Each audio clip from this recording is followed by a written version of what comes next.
पहले अपन कल की क्लास का जो है एक बार देख लेते हैं कि कल हमने क्या पढ़ा था। कल हमने पढ़ा था राष्ट्रपति जी के बारे में, और राष्ट्रपति जी जो हमारा चैप्टर है उसमें हमने देखा था कि एक तो राष्ट्रपति से संबंधित जो अनुच्छेद है हमने उनकी चर्चा की थी कल की क्लास में, और एक हमने पढ़ा था राष्ट्रपति बनने के लिए जो योग्यताएं हैं उनके बारे में, और इसके अलावा हमने पढ़ा था राष्ट्रपति का जो निर्वाचक मंडल है उसके बारे में। उसमें देखो कल मैंने आपको लिखवाया था निर्वाचक मंडल, तो वहाँ निर्वाचक मंडल में क्या है कि मैंने आपको निर्वाचक की जगह क्या लिखवा दिया, निर्वाचन लिखवा दिया, निर्वाचन। तो वहाँ आप न की जगह क्या कर लें, उसमें आप जो है करप्शन कर लें, और आप ये जो न है इसकी जगह आप क्या कर लें, कै। निर्वाचक मंडल यानी राष्ट्रपति के चुनाव में जो भाग लेने वाले व्यक्ति हैं, सदस्य हैं या जो मतदाता हैं, उसे कहते हैं निर्वाचक मंडल। ठीक है। और योग्यता में हमने देखा था राष्ट्रपति बनने के लिए जो योग्यता है उसमें हमने देखा था कि वह भारत का नागरिक होना चाहिए। भारत का नागरिक, ऐसे नहीं मूल नागरिक, भारत का नागरिक होना चाहिए। दूसरा हमने देखा था कि वह उसकी उम्र 35 वर्ष या इससे अधिक आयु का होना चाहिए, यानी न्यूनतम जो उम्र है वो 35 वर्ष होनी चाहिए। अधिकतम का हमारे संविधान में कोई उल्लेख नहीं है, बाकी न्यूनतम जो उम्र है राष्ट्रपति बनने के लिए वो 35 वर्ष होनी चाहिए। इसके बाद में हमने पढ़ा था इसके अंदर कि लोकसभा सदस्य बनने की योग्यता रखता हो। इसके अलावा हमने देखा था कि वह उस व्यक्ति के पास में सरकार के पास जो है 50 प्रस्ताव और 50 अनुमोदन होनी चाहिए। और इसके अलावा हमने देखा था उसमें एक और योग्यता आप लिखना कि वह किसी लाभ के पद पर नहीं होना चाहिए। आप उसमें एक योग्यता और कर लेना कि वह किसी लाभ के पद पर नहीं होना चाहिए। ठीक है, आप इसको नोट डाउन कर लें कि वह किसी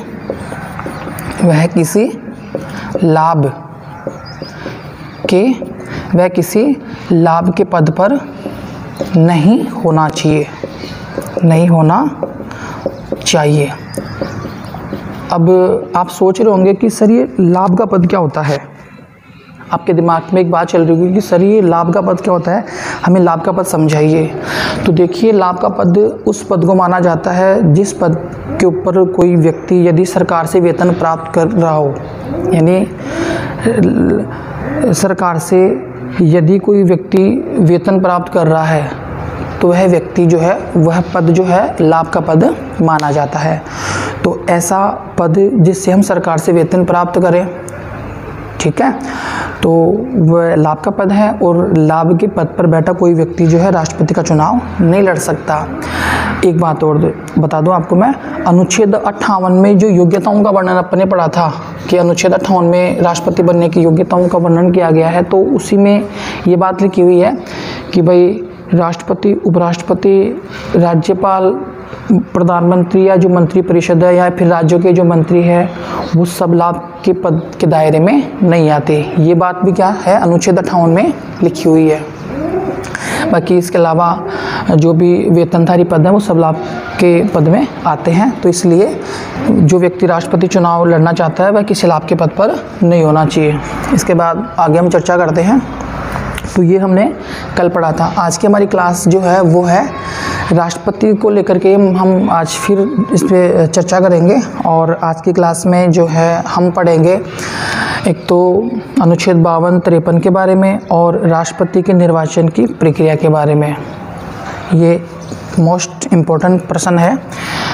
अक्सर जो है हमारी परीक्षाओं में ये पूछ लिया जाता है माध्यमिक शिक्षा बोर्ड अजमेर के द्वारा बोर्ड एग्ज़ाम में कि राष्ट्रपति के निर्वाचन की प्रक्रिया को समझाइए या फिर राष्ट्रपति के निर्वाचन की पद्धति को समझाइए या प्रक्रिया का उल्लेख कीजिए। तो उस समय जो है, तो यदि इस प्रकार का प्रश्न हमारे एग्ज़ाम में पूछा जाता है कि राष्ट्रपति के निर्वाचन की प्रक्रिया क्या है या फिर राष्ट्रपति के निर्वाचन किस प्रक्रिया से होता है या कौन सी पद्धति से किया जाता है, तो उसमें हमारा उत्तर जो होगा वो क्या होगा देखो। तो राष्ट्रपति के निर्वाचन की प्रक्रिया को हम विस्तार से आज समझने का प्रयास करेंगे और आप सभी विद्यार्थी जो है ध्यानपूर्वक इस निर्वाचन की प्रक्रिया को समझें और अपनी कॉपी में जो इसको नोट डाउन करें।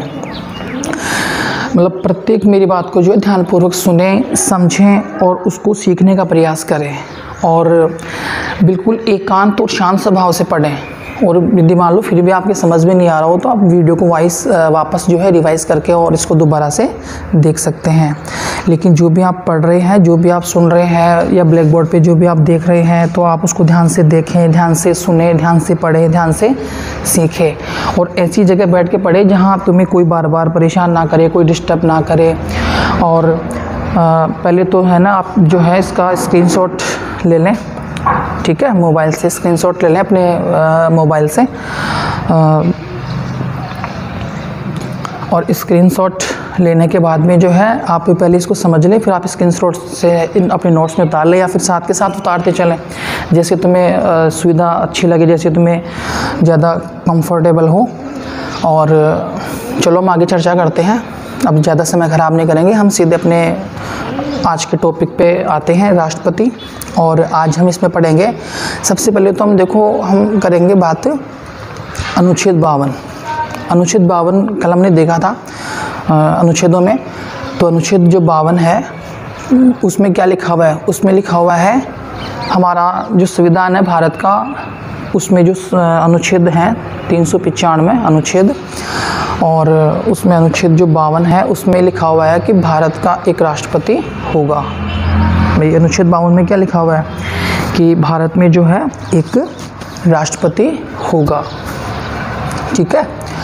और अनुच्छेद 53 में क्या लिखा हुआ है, अनुच्छेद 53 में लिखा हुआ है कि संघ की कार्यपालिका शक्ति, भाई हमारे जो संघ है, केंद्र सरकार, केंद्र की जो कार्यपालिका है, तो संघ की कार्यपालिका शक्ति राष्ट्रपति में निहित होगी। यानी संघ कार्यपालिका जो शक्ति है वो किस में निहित होगी, राष्ट्रपति में निहित होगी, जिसका प्रयोग वह स्वयं अथवा अपने अधीनस्थ अधिकारियों द्वारा करेगा। भैया तो वो स्वयं करेगा या फिर उसके जो अधीनस्थ अधिकारी है, अब उसके अधीनस्थ अधिकारी क्या है, मंत्रिपरिषद, मंत्रिमंडल। तो प्रधानमंत्री और या उसकी जो मंत्रिमंडल है उसकी सलाह से, उसके परामर्श से जो है अपनी इन शक्तियों का प्रयोग करेगा। उसके बाद में तो ये दोनों बात आपने ध्यान से सुनी, एक बार और आपको मैं रिवाइज कर देता हूँ, आप अपनी कॉपी में इस चीज़ को जो है नोट डाउन कर लेना कि अनुच्छेद 52 में क्या लिखा हुआ है कि भारत का एक राष्ट्रपति होगा।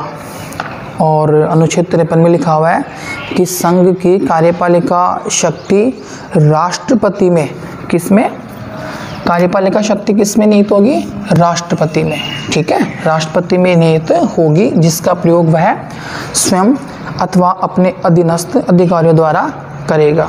लगता है मेरी बात आपके समझ में आ गई होगी। तो यदि आपको एग्ज़ाम में पूछा जाए कि संघ की कार्यपालिका शक्ति किस में निहित होती है, तो आपका वहाँ आंसर क्या होना चाहिए, राष्ट्रपति में। अगला बिंदु, चलो आगे हम पढ़ते हैं और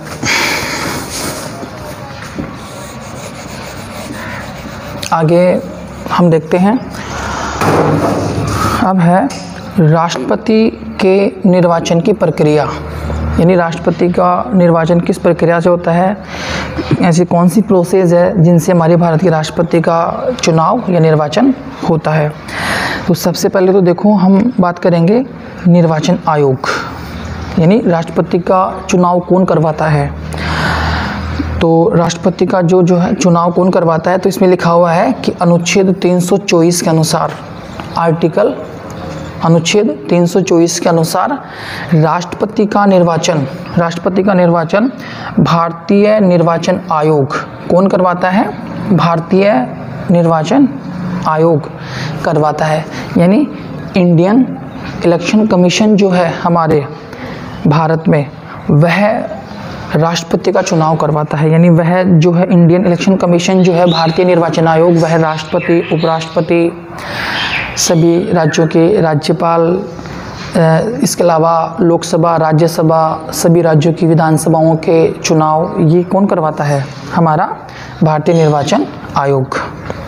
और हम बात करें हमारी ग्राम पंचायत या नगर पालिका या नगर निगम, इनके चुनाव कौन करवाता है? इनके चुनाव करवाता है उस राज्य का निर्वाचन आयोग। भाई उनका तो करवाता है भारतीय निर्वाचन आयोग। और हमारी जैसे ग्राम पंचायत में सरपंच का चुनाव है, सरपंच का निर्वाचन होता है, तो वो ये कौन करवाता है? तो ये करवाता है राज्य निर्वाचन आयोग। तो इस प्रकार से भारतीय निर्वाचन आयोग जो है हमारे राष्ट्रपति का चुनाव करवाता है। तो ये हमारा इसमें पहला बिंदु। नंबर 1 आप अपनी कॉपी में इसको नोट डाउन कर लें।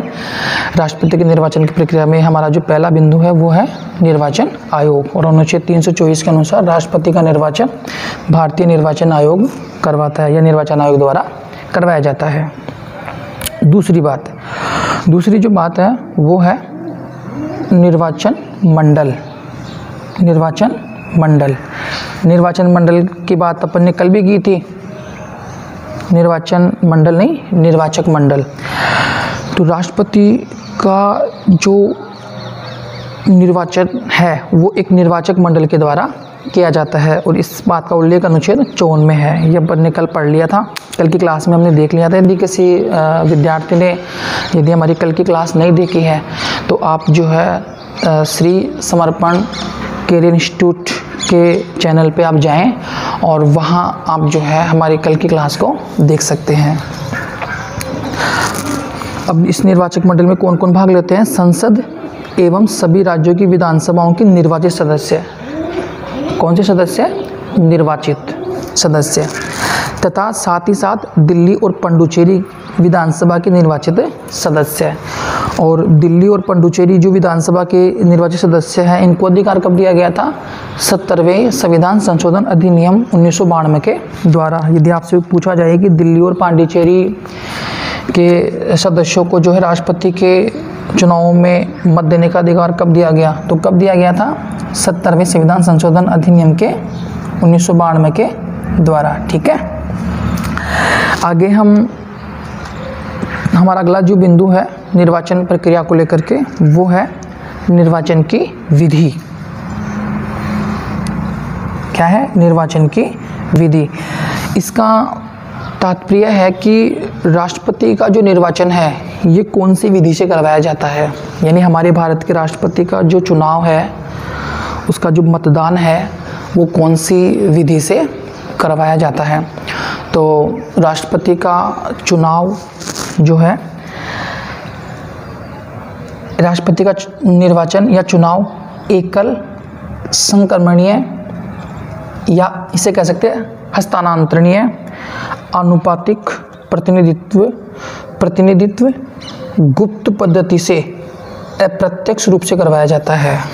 तो इसमें कौन कौन सी विधि काम में आ रही है? देखो, एकल संक्रमणीय, एक तो एकल संक्रमणीय, दूसरी आनुपातिक प्रतिनिधित्व और तीसरी गुप्त और चौथी है अप्रत्यक्ष। तो 4 पद्धतियाँ, 4 विधि हमारे राष्ट्रपति की जो है निर्वाचन में काम में ली जाती है। यानी राष्ट्रपति का जो चुनाव है वो अप्रत्यक्ष रूप से करवाया जाता है। यानी अप्रत्यक्ष रूप का यहाँ अब तुम सोच रहे होंगे कि सर ये अप्रत्यक्ष क्या है? तो अप्रत्यक्ष का जो है, अप्रत्यक्ष का मतलब है कि राष्ट्रपति के चुनाव में डायरेक्ट जनता भाग नहीं लेती। भाई जनता प्रत्यक्ष रूप से इसमें भाग नहीं लेती। जनता के द्वारा चुने गए जो प्रतिनिधि है, यानी हमारे भारत की जो मतदाता है उन मतदाताओं के द्वारा चुने गए जो हमारे एमएलए हैं, एमपी हैं, मतलब हमारे जो विधायक हैं, हमारे जो सांसद हैं, वो विधायक और सांसद जो है राष्ट्रपति के चुनाव में भाग लेते हैं। तो इसलिए हमने क्या लिखा यहाँ पे? अप्रत्यक्ष, क्योंकि जनता तो प्रत्यक्ष तो भाग लेती नहीं है, तो इसलिए यहाँ अप्रत्यक्ष लिखा गया है। और गुप्त का मतलब है कि राष्ट्रपति का जो चुनाव है वो गुप्त रूप से किया जाता है। यानी जो वोट देने वाले जो सदस्य हैं, मतदाता है, वो बिल्कुल गुप्त रूप से राष्ट्रपति को अपना मतदान करते हैं। यदि मान लीजिए कोई मतदाता गुप्त रूप से मतदान नहीं कर रहा है तो उसका वोट जो है वो अवैध माना जाता है, उसको उस वोट को खारिज कर दिया जाता है। इसके बाद में आनुपातिक प्रतिनिधित्व, यानी राष्ट्रपति के चुनाव में जो है प्रत्येक मतदाता के मत का एक अनुपात होता है, एक मत मूल्य होता है, एक मत भार होता है, वो आगे मैं समझाऊंगा आपको। आनुपातिक यानी किस प्रकार से अनुपात निकाला जाता है। और इसमें एक है एकल संक्रमणीय। एकल संक्रमणीय का अब आप सोच रहे होंगे कि सर ये एकल संक्रमणीय क्या है, हमें तो एकल संक्रमणीय वैसे समझ भी नहीं आ रहा ये शब्द क्या है, एकल संक्रमणीय, हस्तांतरणीय। तो प्यारे विद्यार्थियों, एकल संक्रमणीय का मतलब है कि भाई संक्रमणीय का अर्थ क्या होता है, हस्तांतरण यानी ट्रांसफ़र। अब ट्रांसफ़र कैसे, देखो राष्ट्रपति, थोड़ा ध्यान से देखना और इसको समझने का प्रयास करना। जैसे मान लीजिए कि राष्ट्रपति के निर्वाचन या चुनाव के अंदर A, B, C और D ये 4 उम्मीदवार राष्ट्रपति का चुनाव लड़ रहे हैं। कौन कौन से उम्मीदवार राष्ट्रपति का चुनाव लड़ रहे हैं, A, B, C और D, ये 4 उम्मीदवार हैं जो राष्ट्रपति का चुनाव लड़ रहे हैं। तो जो मतदाता है, वोट देने वाले, जो सांसद हैं, जो विधायक हैं, वो क्या करेंगे कि किसी एक व्यक्ति को वोट नहीं देंगे, बल्कि सभी उम्मीदवारों को जो है अपनी पसंद के हिसाब से मतदान करेंगे। यानी सभी को जो है वरीयता क्रम में, जैसे मान लीजिए कि किसी ने, जैसे मान लीजिए कि 1 नंबर पे जो है A को चुना, 2 नंबर पे C को चुना, 3 नंबर पे D को चुना, 4 नंबर पे B को चुना। इसका फिर दूसरे किसी जो है मतदाता ने जो है A को जो है 2 नंबर पे चुना, B को जो है 3 नंबर पे चुना, C को जो है 4 नंबर पे चुना और D को जो है 1 नंबर पे चुना।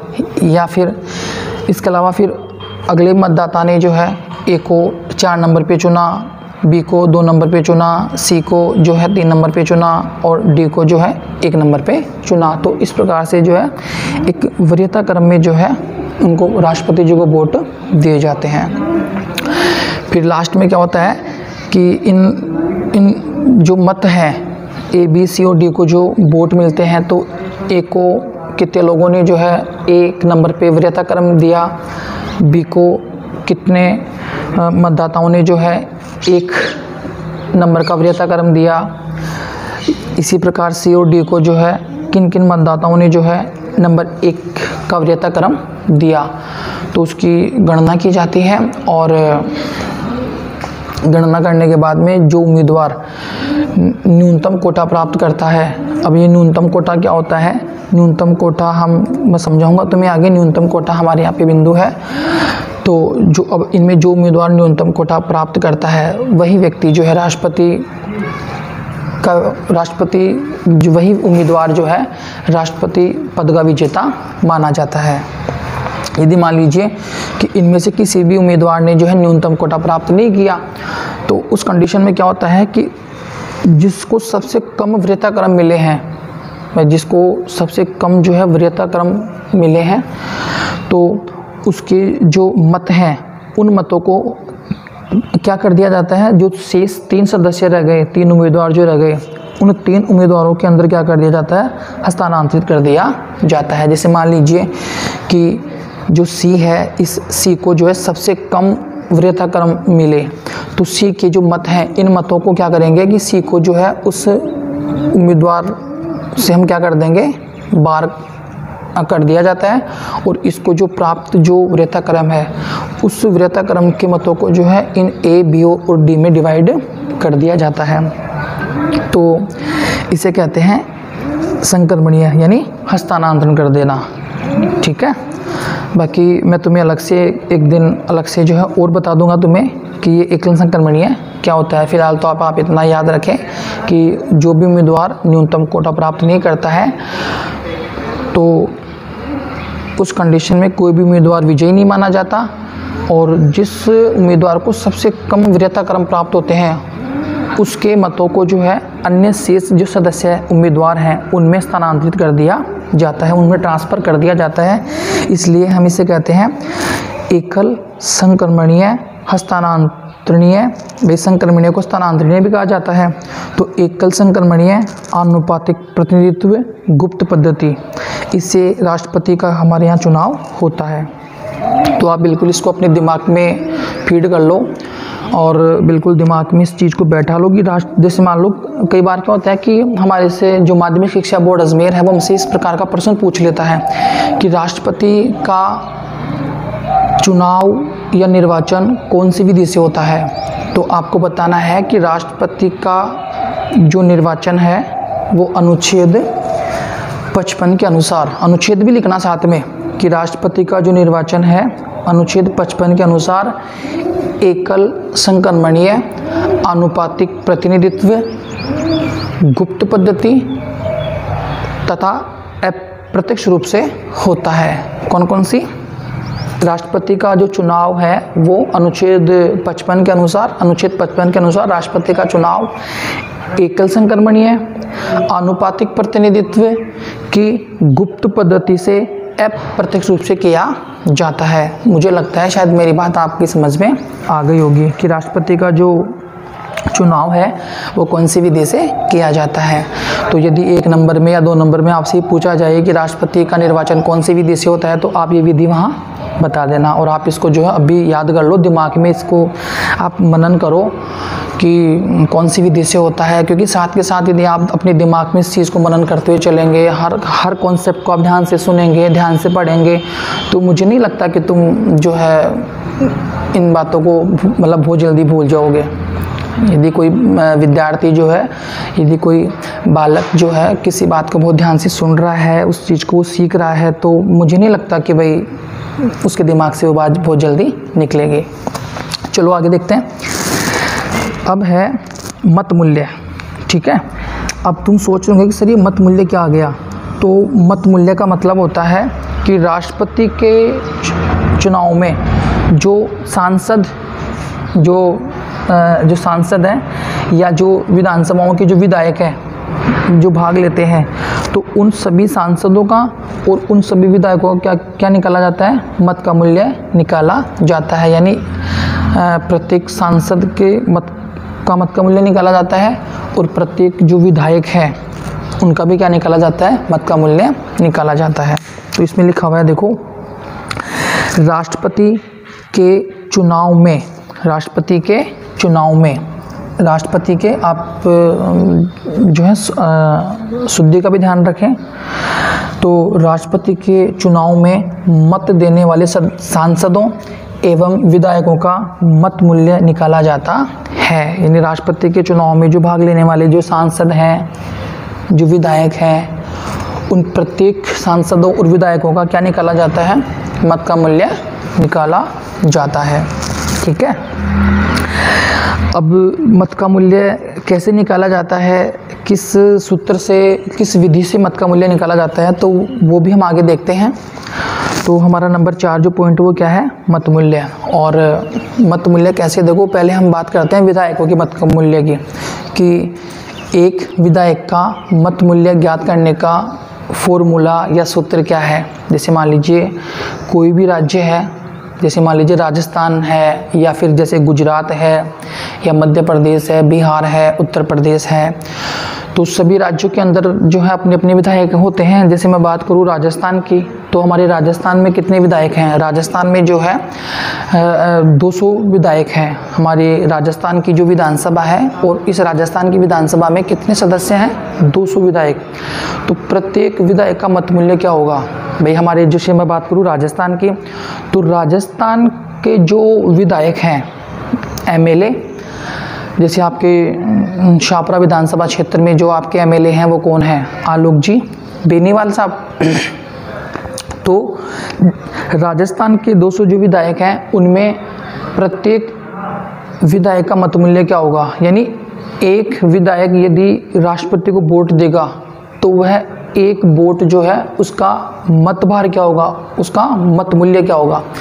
अब तुम सोच रहे हो कि सर ये मत मूल्य हमारे समझ में नहीं आया भाई, मत मूल्य होता क्या है? तो मत मूल्य का मतलब होता है कि एक मत का मूल्य, जैसे मान लीजिए आप मार्केट में कोई सामान लेने जाते हैं, जैसे मान लीजिए कि आपने मार्केट में से 2 पेन खरीदे, तो एक पेन का मूल्य तो 25 रुपये है और एक पेन का मूल्य जो है वो 5 रुपये है।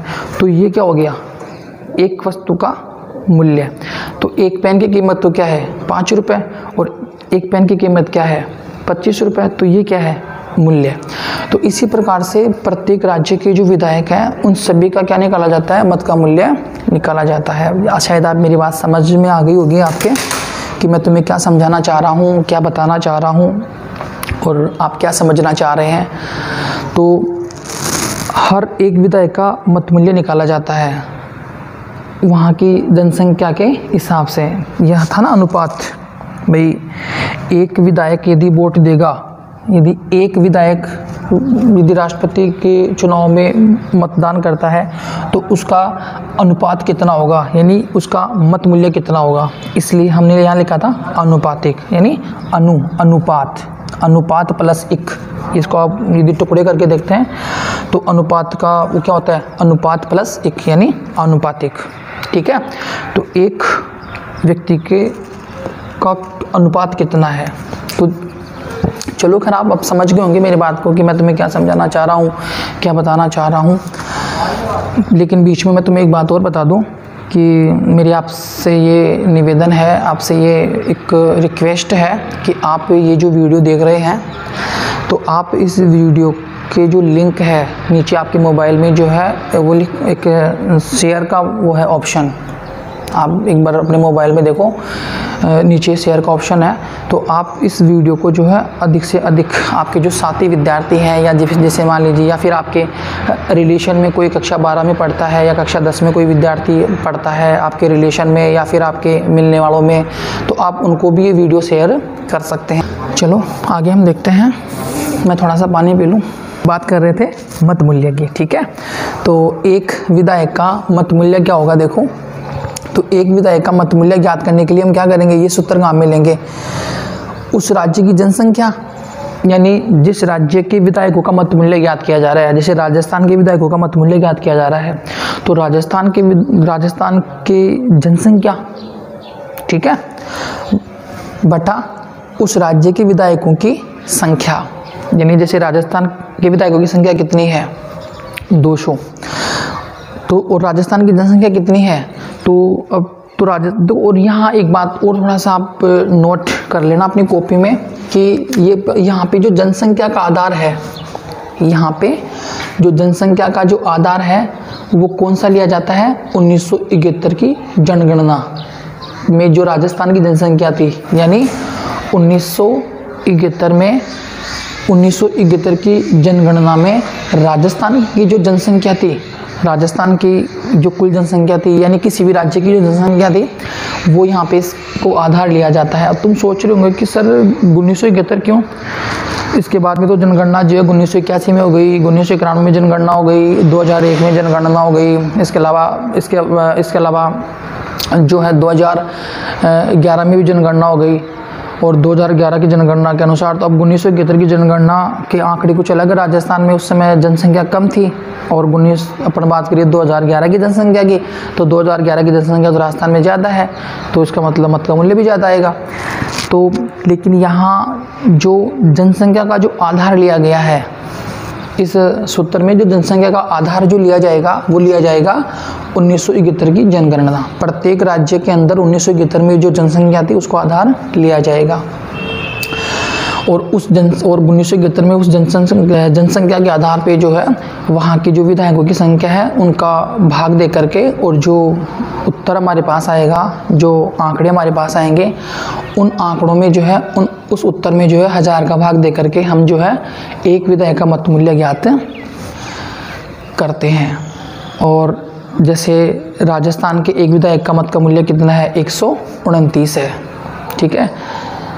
तो मेरे हिसाब से शायद आप मेरी कॉन्सेप्ट को समझ गए होंगे कि एक विधायक का मत मूल्य ज्ञात करने के लिए हम कौन सा फॉर्मूला अपनाते हैं। तो एक विधायक का मत मूल्य ज्ञात करने के लिए उस राज्य की जनसंख्या बटा उस राज्य के विधायकों की संख्या, और जो हमारे पास जो उत्तर आएगा उसमें अपन क्या देंगे, 1000 का भाग देंगे, और उसके बाद में जो उत्तर आएगा कैलकुलेशन करने के बाद में जो हमारे पास जो आंसर आएंगे, जो अंक आएंगे, वो एक विधायक का क्या हो जाएगा, मत मूल्य। ठीक है,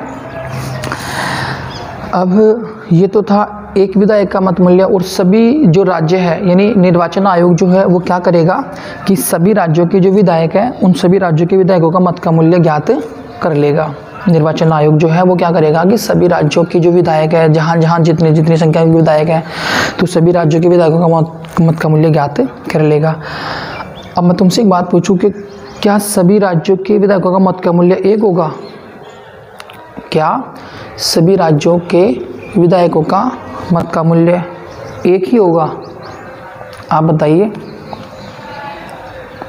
सोच के बताइए कि क्या जैसे राजस्थान, गुजरात, मध्य प्रदेश, उत्तर प्रदेश, हरियाणा, बिहार, पंजाब, कर्नाटक, केरल, जम्मू कश्मीर, तो क्या सभी राज्यों की जो विधायक है राष्ट्रपति के जो उसमें भाग लेंगे मतदान में, तो क्या सभी विधायकों का मत का मूल्य एक होगा? देता हूँ आपको, तो एक नहीं होगा।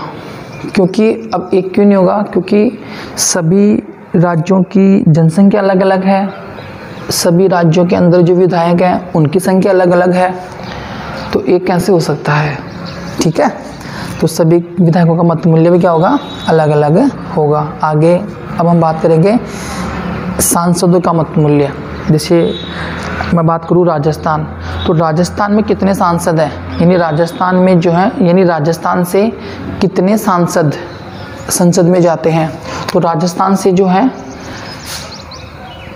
25 तो लोकसभा में जाते हैं और 10 जाते हैं राज्यसभा में, यानी टोटल जो है 35 सांसद राजस्थान से जो है जनता के द्वारा निर्वाचित होकर के और हमारी संसद में जाते हैं। और वही जो 35 हमारे जो यहाँ से चुन के गए हुए सांसद है वो राष्ट्रपति के मतदान में भाग लेते हैं। भाई राजस्थान की जनता तो सीधी भाग लेती नहीं है, और हमारे द्वारा जो चुने गए सांसद है 25 तो लोकसभा में और 10 जो है राज्यसभा में, ये सांसद जो है राष्ट्रपति के चुनाव में भाग लेते हैं। इसीलिए तो अपन इसको क्या कहते हैं, अप्रत्यक्ष कहते हैं।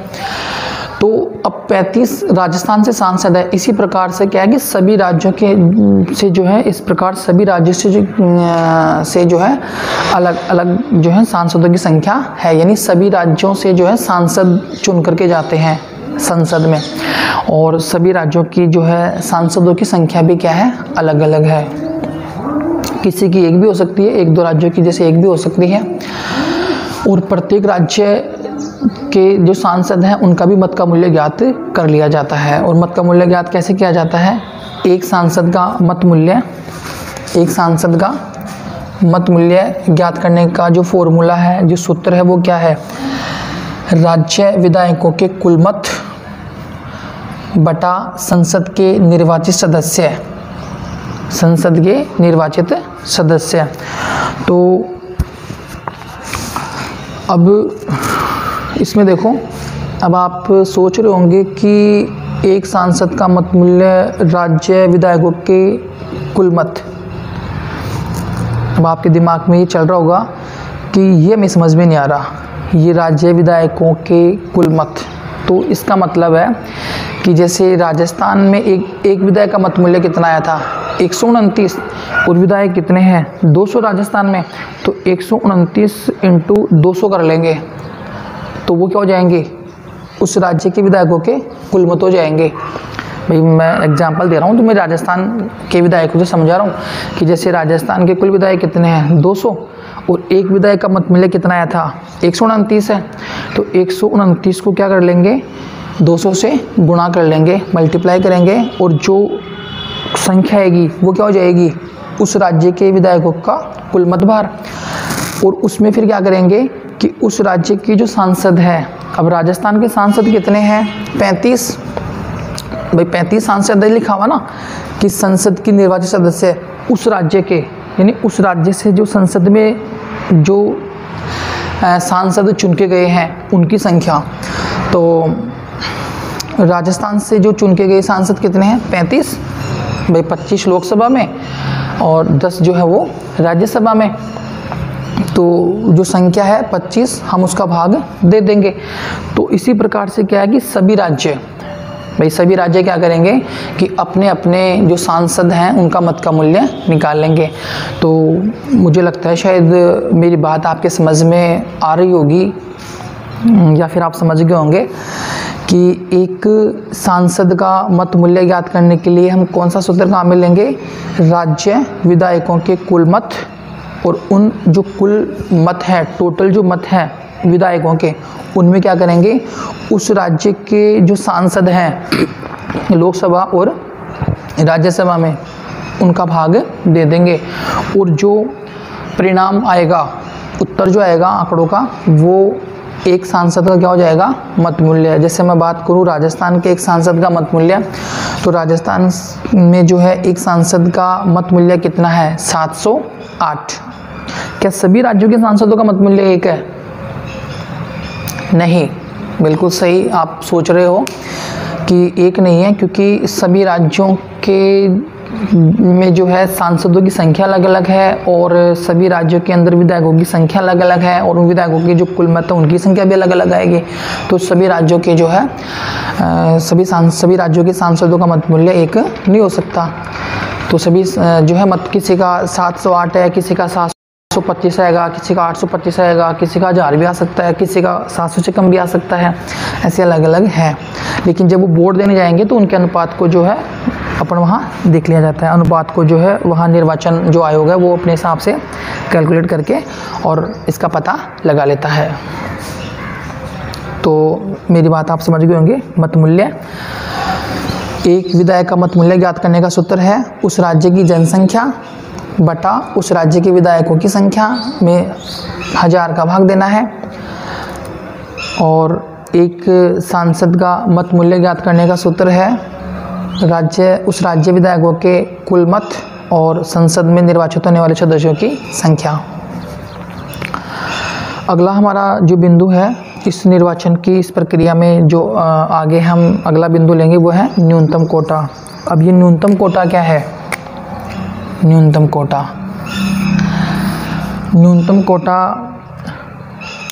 है, देखो कि जैसे मान लीजिए कि A, B, C और D ये चार जो हैं उम्मीदवार राष्ट्रपति का चुनाव लड़ रहे हैं। A, B, C और D ये चार व्यक्ति हैं और ये चार व्यक्ति जो हैं राष्ट्रपति का चुनाव लड़ रहे हैं। तो इनमें से यदि किसी भी उम्मीदवार को विजयी होना है तो विजयी होने के लिए उम्मीदवार को कुल डाले गए वैध मतों के आधे से एक मत अधिक प्राप्त करना होता है। भाई किसी भी उम्मीदवार को, ये चार उम्मीदवार हैं, चार व्यक्ति राष्ट्रपति के चुनाव में खड़े हैं और उनमें से यदि किसी भी उम्मीदवार को विजयी होना है तो विजयी होने के लिए उम्मीदवार को कुल डाले गए, यानी राष्ट्रपति के चुनाव में जो डाले गए कुल वोट हैं उनका आधे से एक अधिक प्राप्त करना अनिवार्य है। इसे कहते हैं न्यूनतम कोटा।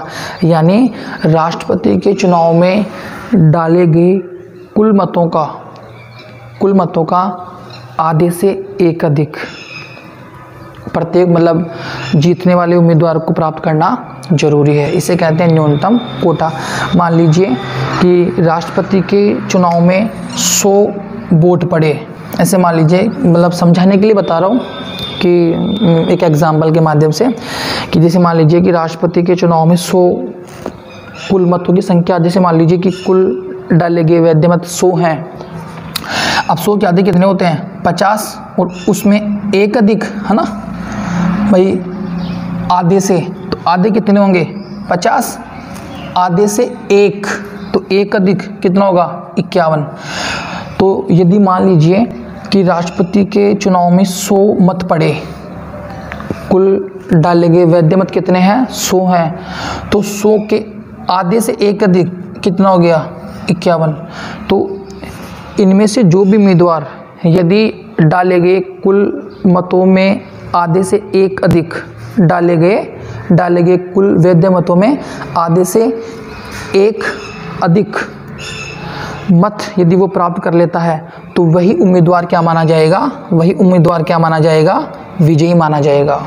ठीक है, तो इसे कहते हैं न्यूनतम कोटा। परीक्षा में तुम्हारे प्रश्न आ सकता है बोर्ड के एग्जाम में कि न्यूनतम कोटा प्राप्त करने का या न्यूनतम कोटा ज्ञात करने का सूत्र क्या है।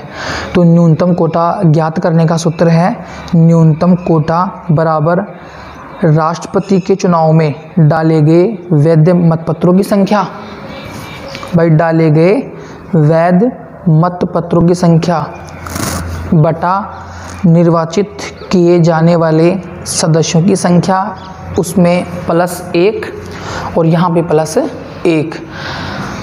तुम्हें समझ में नहीं आया होगा, मुझे लगता है शायद तुम्हारे कोई सूत्र समझ में नहीं आएगा, तो मैं थोड़ा खोल के बता देता हूँ ताकि आपके अच्छे से समझ में आ जाए। मुझे पता बड़े आनंद से जो है इस क्लास का आनंद ले रहे हैं, बड़े ध्यानपूर्वक आप जो है एक एक बात को सुन रहे हैं और सुनना भी चाहिए, क्योंकि यदि हम अपना कीमती समय यदि इस क्लास को देखने में पढ़ने में खर्च कर रहे हैं तो हमें अधिक से अधिक जो है हमारे माइंड में वो बात जानी चाहिए। लेकिन आप इसको शेयर जरूर कर देना अधिक से अधिक दोस्तों के पास में, अधिक से अधिक जो तुम्हारे रिलेशन में जो कक्षा 12 में जो बच्चे पढ़ते हैं जिनके पास पॉलिटिकल साइंस है, तो आप और इसके अलावा जो तुम्हारे कोई मिलने वाला है रिलेशन में या तुम्हारे परिवार में आस पड़ोस में, तो आप जो है जो तैयारी कर रहा है कंपटीशन की, प्रतियोगी परीक्षाओं की, है ना, तो वो भी इसको पढ़ सकता है, क्योंकि ये सारे बिंदु जो हैं प्रतियोगी परीक्षाओं के लिए भी क्या है, उपयोगी है। तो आप उनको भी जो है ये क्लास, उनको भी आप इसका लाभ दिला सकते हैं। तो न्यूनतम कोटा ज्ञात करने का सूत्र क्या है, डाले गए वैध मतपत्रों की संख्या बटा निर्वाचित किए जाने वाले सदस्यों की संख्या। अब देखो ये तो आप समझ गए कि डाले गए वैध मतपत्रों की संख्या यानी राष्ट्रपति के चुनाव में डाले गए कुल वोट, राष्ट्रपति के चुनाव में डाले गए कुल वोट। चूंकि जैसे मान लीजिए उदाहरण के लिए कि राष्ट्रपति के चुनाव में डाले गए कुल वैध मत 100 हैं, मान लीजिए अपन यहाँ 100 हैं, तो उसमें क्या करेंगे कि निर्वाचित किए जाने वाले सदस्यों की संख्या। अब निर्वाचित तो एक ही होगा भाई, उम्मीदवार तो 4 खड़े हैं, A, B, C और D खड़े हैं, ठीक है, लेकिन निर्वाचित तो एक ही होगा। तो यहाँ निर्वाचित किए जाने वाले सदस्यों की संख्या कितनी मानी जाएगी, 1 मानी जाएगी।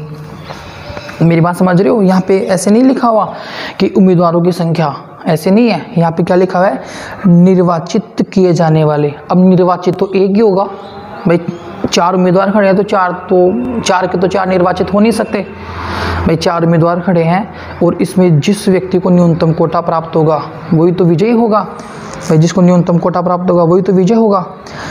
तो अब 4 उम्मीदवार खड़े हैं, अब 4 में से एक ही तो होगा निर्वाचित भाई, विजयी तो एक ही होगा, तो इसलिए यहाँ पे क्या संख्या मानी जाएगी, निर्वाचित की जगह क्या लिखी जाएगी, संख्या 1 ही मानी जाएगी। तो 1 रेख 2 और डाले गए वैध मतपत्रों की संख्या अब हमने कितनी मानी थी, 100 मानी थी। अभी अपन ने देखा, जैसे एक एग्जाम्पल समझते हैं, जैसे मान लीजिए कि डाले गए वैध मतपत्रों की संख्या कितनी है, 100 है, ठीक है, 100 मान लेते हैं एग्जाम्पल के लिए है। और निर्वाचित किए जाने वाले सदस्यों की संख्या, अब निर्वाचित तो एक सदस्य ही होगा भाई, 4 में से एक ही तो निर्वाचित होगा, 4 तो पूरे निर्वाचित होंगे नहीं। और उसमें क्या करेंगे, +1 जोड़ेंगे, तो +1 जोड़ेंगे तो कितना हो गया, 100 बटा, और यहाँ पे भी +1 करेंगे, ठीक है, ये देखो ये लिखा हुआ है ना, और अब 2 का भाग देंगे तो कितना आएगा, 50। और यहाँ पे देखो एक और प्लस में फिर एक और जोड़ना है, देखो 1 अधिक है ना, ये ना एक मत अधिक, तो 1 मत अधिक करेंगे तो इस 50 में 1 जोड़ेंगे तो कितना हो जाएगा, 51। तो ये हो गया न्यूनतम कोटा। तो इस प्रकार से अपन क्या करेंगे, न्यूनतम कोटा ज्ञात कर लेंगे कि डाले गए वैध मतपत्रों की संख्या बटा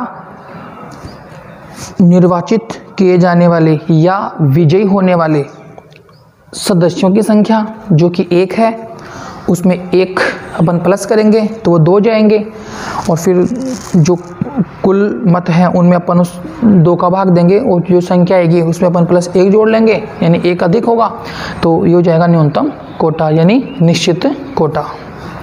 और अब है इसके बाद में नंबर 6 पॉइंट, जमानती राशि। अब ये 2 पॉइंट हैं, छोटे छोटे हैं, मैं यदि आपकी परमिशन हो तो मैं पानी पी लूँ।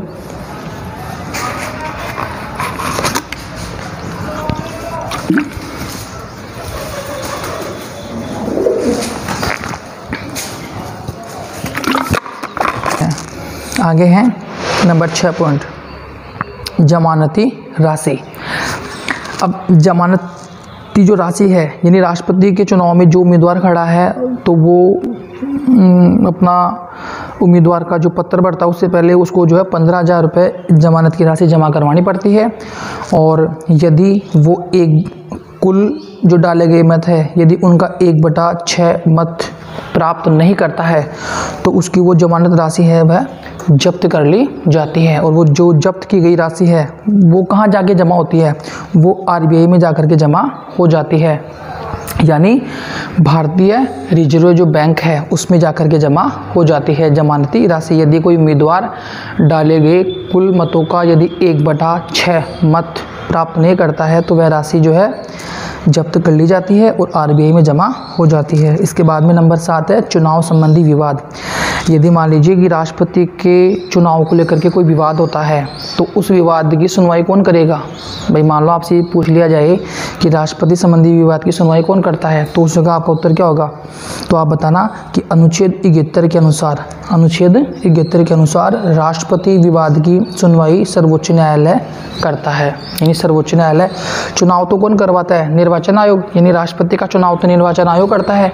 लेकिन यदि मान लीजिए कि राष्ट्रपति के चुनाव को लेकर कोई विवाद हो गया तो उसकी सुनवाई कौन करेगा? उसकी सुनवाई भी निर्वाचन आयोग नहीं करता, तो कौन करता है? सर्वोच्च न्यायालय। और ये बात कहाँ लिखी हुई है? आर्टिकल 71 में लिखी हुई है।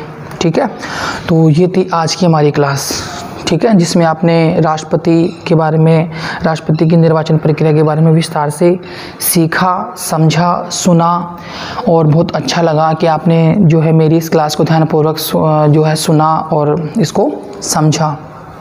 और अब मैं जो है आपसे विदा लेना चाहूँगा।